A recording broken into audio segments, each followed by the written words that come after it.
Ready for an unforgettable adventure in Singapore? Well, in this video, I'm going to show you how to experience 4 perfect days exploring all that this city has to offer. From the panoramic heights at Marina Bay Sands to the lush gardens at Gardens by the Bay, we're also going to squeeze a day trip to the neighboring island of Pulau Ubin. And make sure to stay till the end because I'm going to share all the insider tips on where to stay and how to travel around this magnificent and just an awesome city. All right, let's get into it. Day 1. Let's start your trip off like a true local with breakfast from Ya Kun Kaya Toast. With various locations across the city, they serve their famous Kaya Toast set, which is a thin, crispy slice of toast covered in kaya, which is like a coconut egg-style jam. Sounds interesting, I know, but trust me, it is well worth the experience. And you can expect to pay around 5 SD, or Singapore dollars, for a set breakfast with a drink. Now, from here, head to the Gardens by the Bay. Jump on the MRT to Bayfront Station, and from here, take a short walk into the gardens. Aim to arrive around 9 a.m. to beat the crowds and enjoy the park with cooler and more moderate temperatures. Entry into the garden complex is free, but you're going to have to pay if you wish to enter the 2 biodomes, which is highly recommended. The Flower Dome is the world's largest glass greenhouse, which showcases plants for Mediterranean and semi-arid regions. The other biodome is the Cloud Forest, which is a misty conservatory filled with lush vegetation and a towering indoor waterfall. There's also the option for the Cloud Walk, which gives you the opportunity to see the dome from a height. Prices for both of these attractions will cost about 60 SD per person. It's worth booking in advance as you might get cheaper deals on the tickets. A link to purchase these tickets from the website is going to be left in the description below. Be sure to use it. Now, for lunch, head to the shops at the Marina Bay, which is filled with cafes and restaurants that give you plenty of options for lunch on your first day exploring this breathtaking city. The afternoon will start with a trip to the Marina Bay Sands Observation Deck. Now, once you've arrived, head up to the 57th floor to see some of the best panoramic views that the city has to offer. Prices for this attraction come in at about 30 SD, and this is the perfect location to snap some pics of the city from above. Be sure also to take time to explore all the different attractions that the Marina Bay has to offer. And then eventually we'll head off across the Helix Bridge. It opened up back in 2010, and this unique design of the bridge is really hard to miss. 2 main steel spiral arms wrap around each other, creating the structure of a DNA's double helix. The bridge serves the purpose of connecting the center and south side of the marina. There's plenty of observation points along the bridge, making it a perfect place to admire the views of the Singapore skyline. Located a short distance from the bridge is Merlion Park. Here you're going to find the iconic Merlion statue, a mythical creature with the head of a lion and the body of a fish. Bit odd, right? Still pretty cool. It stands at about 8.6 meters tall and weighs 70 tons, so you're not going to be able to miss it. And this emblem symbolizes Singapore's origins as a fishing village and was unveiled on the 15th of September back in 1972. For your first evening meal in Singapore, take a short walk from the park to Lau Pa Sat Hawker Centre. Here you're going to find one of Singapore's most famous food centers, known for its rich history, diverse local cuisine, and unique architecture. Originally built back in 1894, it's situated in the heart of Singapore's central business district. Open 24/7, you can dine here anytime you like, meaning there's no rush to arrive here at a certain time. Although it is best to arrive after 6 p.m., as this is when Satay Street opens up. Here, you can find vendors grilling skewers of chicken, beef, lamb, and prawns over charcoal flames. It sounds good, right? Well, a recommendation is the Hainanese Chicken Rice. And for the rest of your first evening, stroll around the Clark Quay, which is only a short walk away from the market. It's a hub for nightlife with colorful neon lights, bars, clubs, and riverside seating. This area has a great lively atmosphere, which makes it the perfect way to wrap up your first night in Singapore. Hey, before we go on, don't forget to subscribe so you don't miss any other videos from the channel. All right, let's talk about how to travel around Singapore. Traveling around Singapore is pretty convenient. It's efficient and affordable due to its well-developed public transport system. Buying a Singapore tourist pass or an Easy Link card will make traveling around the city easy and hassle-free. The tourist pass can be bought either as a 1, 2, or 3-day pass and allows for unlimited travel on different forms of public transport. A 3-day pass will cost you about 34 SD, and the Easy Link card is a pay-as-you-go card that'll cost you $10. Here you can pick these up from any MRT solution.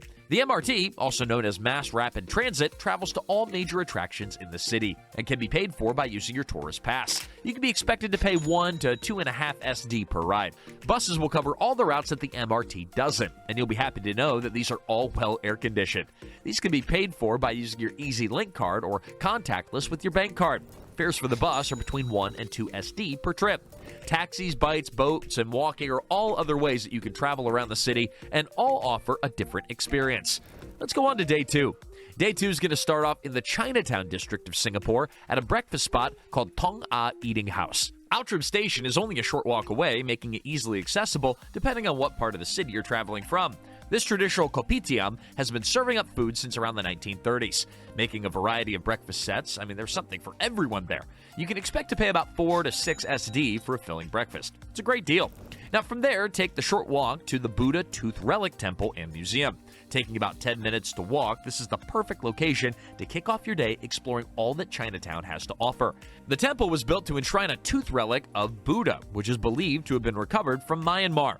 Admission to the temple is free, and it gives you access to explore the 4 floors that it has to offer. Each floor offers a different insight into the different aspects of Buddhist culture and history. Temples in Singapore often require you to have your legs and shoulders covered up if you wish to enter inside, so that's something to keep in mind. Upon leaving the temple, spend time exploring the Chinatown Heritage Centre, which offers you an insight into the lives of Singapore's early Chinese immigrants and how they used to live. This also is the perfect opportunity to grab a light bite to eat from any of the many Chinese street vendors in this area. For the afternoon, head toward Tiong Bahru Market. This is a great place to grab a bite to eat if you don't fancy anything to eat in Chinatown. Stroll around the many different food stalls that the market has to offer. A must-try when visiting here is the sugarcane juice, which the locals absolutely love. From here, head on to their surrounding neighborhood, which is filled with buildings that are painted in different styles of art decor, which date back to the early 1930s. Here you'll also find some local hidden gem bakeries that are serving up some of the best pastries the city has to offer. This neighborhood gives you plenty of options to snap up some unforgettable moments, so be sure to take your camera or make sure your phone has enough battery to survive the day. Located just a 10-minute taxi journey away is Haw Par Villa.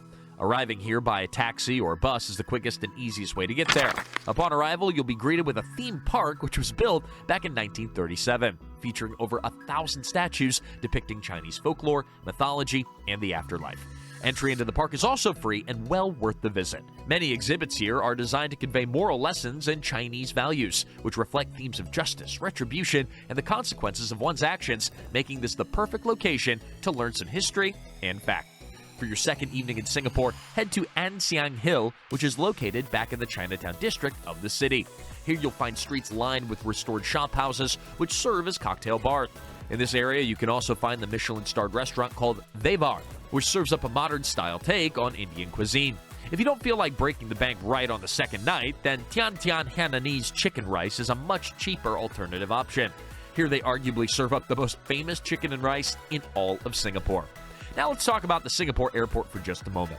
Now, this place is worth the trip alone to Singapore, arguably one of the coolest airports that the whole world has to offer. Here you can find the jeweled Changi, which is famous for its stunning indoor waterfall, the rain vortex, and a lush indoor garden.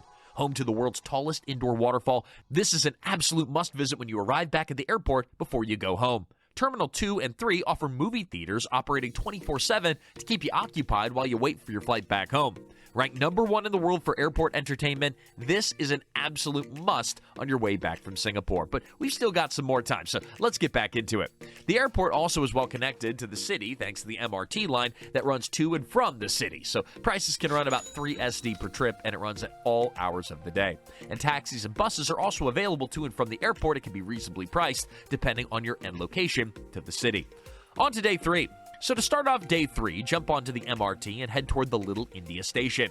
From here, take a short walk to the Deco Center. Here you'll be greeted with a host of different locations for breakfast. Many stalls here only accept cash payments though, so be sure to bring some small bills or coins with you. For the rest of the morning, spend time exploring all that Little India has to offer. The Sri Veeramakaliamman Temple is only a short walk away from the Deco Center and is one of the oldest and most prominent Hindu temples in all of Singapore, although it is very difficult to say. Now, built in 1881, this temple served as a spiritual refuge for early Indian immigrants and now is dedicated to the goddess of Kali. Now, of course, entrance into the temple is free, but donations are welcomed. Please remember to dress moderately, though, as this, like all temples in Singapore, require you to have your legs and shoulders covered if you wish to enter inside. The views from the outside are worth the trip alone, even if you wish not to enter in. From here, spend the rest of the morning wandering the streets around Little India, stopping at all the different spice and jeweler shops along the way. Now, heading back to the MRT station, the next place on today's agenda is Kampong Glam. Buja Station is the closest one, leaving you about a 10-minute walk once you arrive. Now, for lunch, head to Singapore Zamzam, which is a rustic, bustling local eatery where the tables are shared with other guests of the restaurant. Now, one may try dishes here from the murtabak, which are stuffed pan-fried dough filled with spiced meat, onions, and curry. Now, situated opposite is the Sultan Mosque, and this is one of Singapore's most iconic religious landmarks and a focal point for the Muslim community. Built in 1824 for Sultan Hussein Shah, who was the first Sultan of Singapore. Now, this has been turned into a national monument in 1975. The base of the domes are decorated with glass bottle ends, contributed by the poor during construction, symbolizing inclusivity across the neighborhood. As like the temples across Singapore, entry is all free here, and a dress code is required if you wish to enter inside. Now, about a 15 to 20 minute taxi ride away from the Arab streets of Kampong is the world-famous Botanical Garden. Now, this lush 82-hectare tropical paradise in the heart of Singapore was founded back in 1859. This is the oldest garden in Singapore, and since 2015 has been given the prestigious title of a UNESCO World Heritage Site, and is in fact the first tropical garden to make the list. Now, here you can find the National Orchid Garden, a ginger garden, and even a rainforest. To roam around the main gardens, well, it's not going to cost you $1, but to go inside the orchid garden, it's going to cost $15. But trust me, it is totally worth it. Now, to wrap up your third evening in the city, just head outside the park to the Adam Road Food Center. Here you'll find a host of different food stalls serving different dishes. A recommendation would be the nasi lemak, and then after, enjoy the sights of the garden lit up during the nighttime. But let's talk about where the best place to visit and where to stay. Now, Singapore is great to visit all year round thanks to its tropical climate, but here are a few things to bear in mind depending on what time of the year you choose to go. February to April are all classed as the best weather months due to more comfortable temperatures, making it more pleasant to walk around, and this is when they experience the least amount of rain. May through July is when the temperature is at its hottest and humidity levels are high, making it uncomfortable to do most outdoor activities. With November to January being monsoon season, where the rain showers are heavy, but in most cases only short-lived. Marina Bay is one of the better locations in Singapore where you can stay, but prices for hotels will be more expensive due to the stunning skyline and luxury apartments. Marina Bay Hotel is a top recommendation due to its location and rooftop infinity pool, which offers stunning views of the city skyline. A cheaper alternative would be the Ibis Budget Hotel on Bencoolen. Links to both hotels are in the description below. All right, let's go on to day 4. To start your fourth and final day of this adventure in Singapore, head to the Changi Village Hawker Center for breakfast. Now, here you'll find a classic open-air hawker center where you're going to find a variety of local breakfast delights, giving you plenty of options. A short walk away from the center is Changi Point Ferry Terminal. Once you've arrived, jump on board one of the bumboats destined for Palau Ubin. Now, the journey across will take about 10 minutes and cost 4 SD for a one-way trip. The boat will depart as soon as there are 12 passengers on board. You also have the option to pay 36 SD to have a boat ride for yourself, which makes it more private and enjoyable. Arriving on land, you'll be greeted with a host of bike rental shops where you can hire a bike for the day. Prices vary depending on the condition of the bike, but you can expect to pay about 15 SD. Walking around is also a great option if you don't feel like renting a bike. A must-see on your visit to the island is the Chek Jawa wetlands.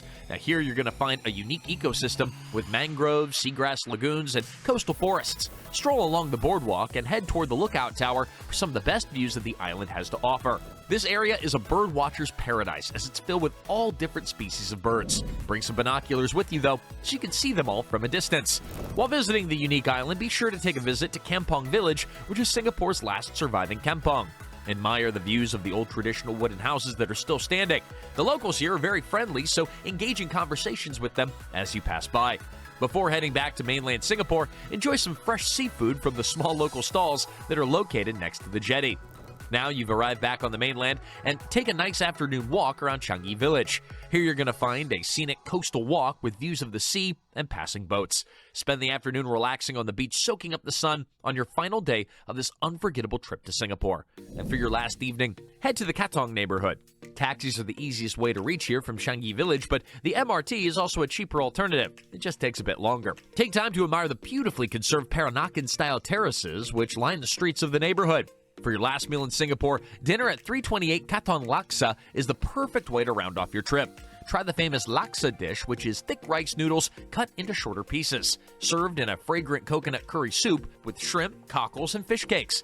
Now, this brings us to a close on our 4-day adventure in Singapore. I hope you had fun, and I'll see you on the next one. And click the video on screen now to see how to spend time in other amazing cities around the world.